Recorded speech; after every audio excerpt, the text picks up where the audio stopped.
square plus y square. ఓకేనా, integral dv equal to v, that equal to explanation చూడండి అమ్మా. ఇక్కడ already మనము దీన్ని క్యాన్సిల్ అంటే ఆ స్టెప్స్ వరకు తీసేస్తున్నాము. లాస్ట్ ఈ ఫస్ట్ స్టెప్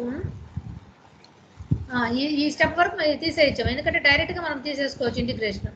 ఓకేనా, ఈ స్టెప్ అవసరం లేదు. సో ఇంటిగ్రల్ డివి అంటే వి ఈక్వల్ టు 4 ఇంటిగ్రల్. ఈ ఇన్స్పెక్షన్ మెథడ్ ద్వారా మనకి ఈ ఫార్ములా అప్లై చేసుకుంటాం. ఏం ఫార్ములా? Integral x DY minus y dx by x square plus y square equal to tan inverse y by x. ఓకేనా, సో ఈ ఇంటిగ్రల్లో మనము ఈ వాల్యూని సబ్స్టిట్యూట్ చేద్దాం. 4 integral x DY minus y dx by x square plus y square ప్లస్లో tan inverse y by x. ఓకేనా, so therefore v of x comma y equal to 4 into, ఇక్కడ ఇంటిగ్రేషన్ లేదమ్మా, ఇది కొట్టేసింది, 4 ఇంటిగ్రల్ tan ఇన్వర్స్, ఆ integral కొట్టేసింది అది. So 4 into tan inverse y by x plus c. ఓకేనా, దీంట్లో మీరు గుర్తుపెట్టుకోవాల్సింది ఏంటంటే ఆ ఇన్స్పెక్షన్ మెథడ్ ఫార్ములా గుర్తుపెట్టుకోవాలి. ఆ గ్రూపింగ్ చేసేది కూడా మనం 4 కామన్ తీసినప్పుడు y d y minus x DY minus y dx by x square plus y square ఫార్ములాకి రాసుకోవాలి. ఓకేనా, సో ఇప్పుడు మనకి v of x y equal to 4 tan inverse y by x.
So Cauchy Riemann ఈక్వేషన్స్లో necessary and sufficient condition already మనం prove చేస్తున్నాం.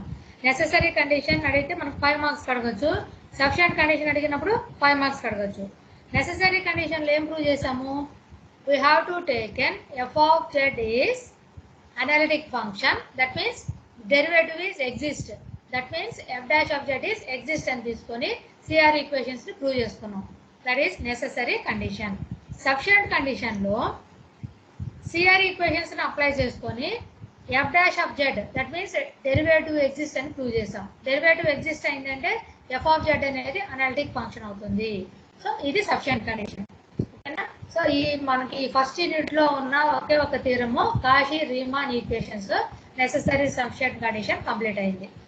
Next one is very very important. This is Cauchy-Riemann equations in polar form. Then Cauchy Cauchy Riemann equations in polar form. So ఇది కూడా మనకి 5 marks కి గ్యారంటీగా అడుగుతారు. And statement అనేది 2 మార్క్స్ కి డెఫినెట్ గా అడిగేదానికి ఛాన్సెస్ ఉంది. ఓకేనా? సో కాషీ-రీమాన్ ఈక్వేషన్స్ అంతకుముందు మనం చెప్పింది కార్టీసియన్ ఫామ్, ఇప్పుడు కాషీ-రీమాన్ ఈక్వేషన్స్ అనేవి పోలార్ ఫామ్ లో చెప్తాము. ఓకేనా? So statement is dou u by dou r equal to 1 by r dou v by dou theta and dou v by dou r equal to minus 1 by r harmonic function కాదు అని prove చేయమంటున్నారు. అంటే అర్థమైంది, grad square u not equal to 0 అని prove చేయాలి.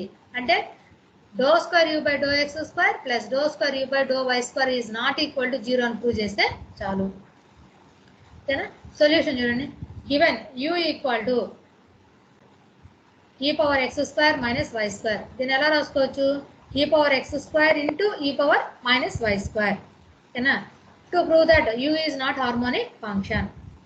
That is dou square u by dou x square plus dou square u by dou y square not equal to 0. అది prove చేస్తే సరిపోతుంది. ఓకేనా? సో ఈ ప్రాబ్లంలో మనకి డిఫరెన్షియేషన్ ఐడియా ఉంటే చాలా ఈజీగా ప్రూవ్ చేయొచ్చు. First do u by do x కనుక్కుందాం. Do u by do x కనుక్కుంటున్నాము అంటే ఇక్కడ మనకి ఏముంది ఈ function? e power x square into e power minus y square ఉంది. x square దృష్ట్యా మనం డిఫరెన్షియేషన్ చేస్తున్నాము అంటే y అనేది కాన్స్టెంట్ అని చెప్పాం. అంటే దీంట్లో e power minus y square అనేది కాన్స్టెంట్. ఓకేనా? e power minus y square constant. ఇంకా దేన్ని చేయాలి? e power x square ని చేయాలా? e power x square ని డిఫరెన్షియేషన్ చేస్తే ఎంత వస్తుంది? e power x square into x square కి 2x. ఓకేనా? ఇది మనకి do u by do X.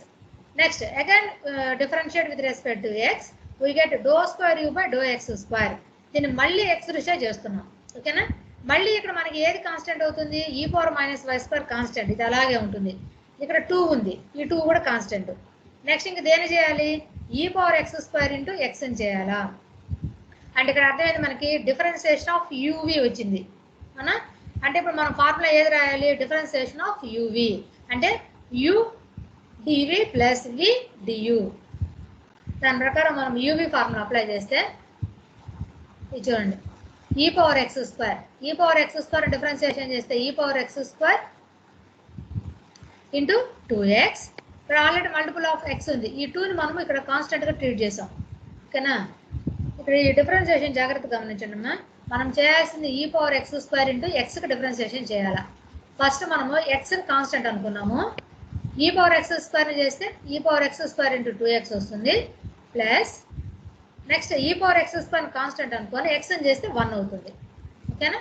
So ఇది మనం డిఫరెన్షియేషన్ ఆఫ్ uv ఫార్ములా ప్రకారం చేయాల్సి ఉంటుంది. Next multiple with 2 e power minus y స్క్వేర్, దాంతో మల్టిపుల్ చేస్తే 4x square e power x square e power minus y square plus 2 e power x square e power minus y square వస్తుంది. ఇదంతా మనకి do square u by do x square.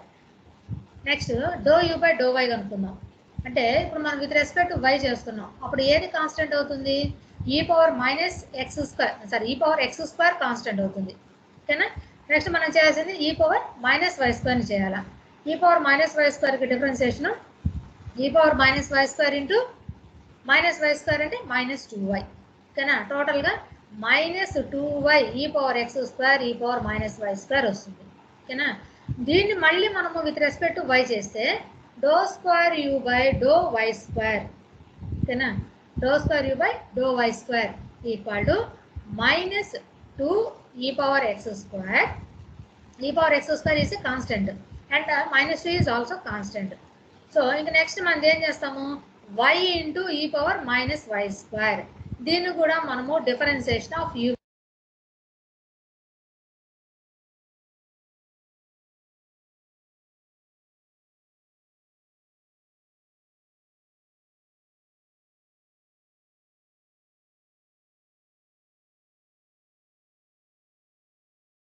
Ma'am ఈ voice వినిపించట్లేదు ma'am.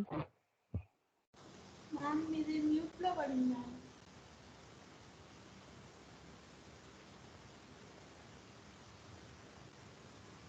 Hello, okay అమ్మా? Okay ma'am. Okay madam, okay okay madam, వినిపిస్తుంది. Doe square u by do y square అంటే మళ్ళీ మనము విత్ రెస్పెక్ట్ టు వై చేస్తున్నాం. అప్పుడు minus 2 e power x square constant అవుతుంది. నెక్స్ట్ మనం ఏం చేయాలి, y into e power minus y square చేయాలి. ఇది కూడా same differentiation of u v formula apply చేయాలి. సో ఇప్పుడు మనం ఈ రెండిట్లో ఫస్ట్ y కాన్స్టెంట్ అనుకుందాం, ఈ పవర్ మైనస్ వై స్క్వేర్ చేద్దాం.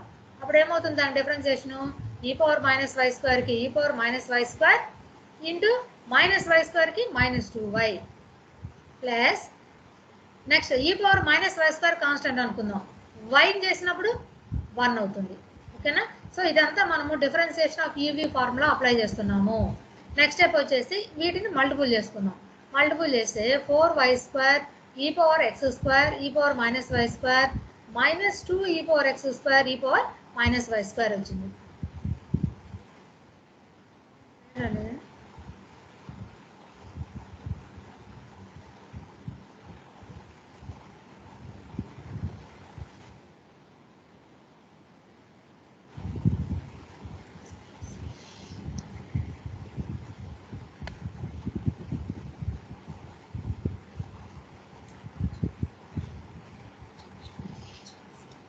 అంటే ఇంతవరకు మనం ఏమేమి కనుక్కున్నాము, ∂2u/∂x² అండ్ ∂2u/∂y² కనుక్కున్నాం.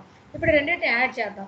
రెండింటిని యాడ్ చేస్తే మనకి ఏదో ఏ టర్మ్స్ మనకి క్యాన్సిలేషన్ అవ్వలేదు అవునా.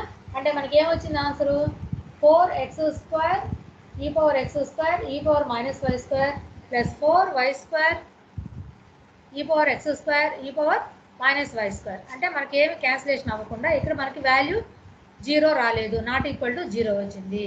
అంటే ∂2u/∂x² plus ∂2u/∂y² is not equal to 0 అయింది. కాబట్టి u అనేది నాట్ హార్మోనిక్ ఫంక్షన్ అవుతుంది. ఓకేనా.